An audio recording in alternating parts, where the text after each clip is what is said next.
Then we move on to International Service for Human Rights. You have the floor. Thank you, Mr. President. I deliver this statement on behalf of the ISHR. The Syrian Human Rights Network also share the views expressed. On February 23rd, Ramina, a 35-year-old mother and a Syrian writer, has been kidnapped with her kids by the so-called Islamic State after it attacked 34 Assyrian towns in Syria. These attacks resulted in the abduction of 235 civilians, among them 89 women, 39 children, the killing of at least 10 civilians, the destruction of 3 churches, and forcibly displacing 1,400 families. Assyrian civilians have also been subjected to indiscriminate attacks, such as attacking a Syrian village of Tal Nasri in November 2012 by the Syrian Air Force. Tens of Assyrian activists and political leaders were arbitrarily arrested by the Syrian authorities.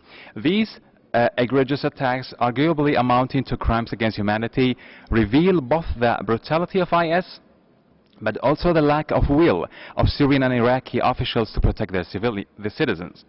In light of these horrific events, we call upon the Council to provide protection to Assyrian Christians consistent with the principle of the responsibility to protect through establishing a safe haven for them, provide displaced families with humanitarian relief, take firm stand against impunity for all international crimes committed against Chaldean Syriac Assyrian people by referring these situations to the ICC, urge the Syrian government to release all persons arbitrarily detained, including human rights defenders and political leaders, including the head of the Syrian Democratic Organization, Mr. Gabriel Moshe, and deploy extensive efforts to obtain and release of 235 persons abducted by ISIS. Mr. President, Ramina once wrote a poem saying, "I will raise my voice and make the songs fly, my songs fly, so that the entire world will hear me."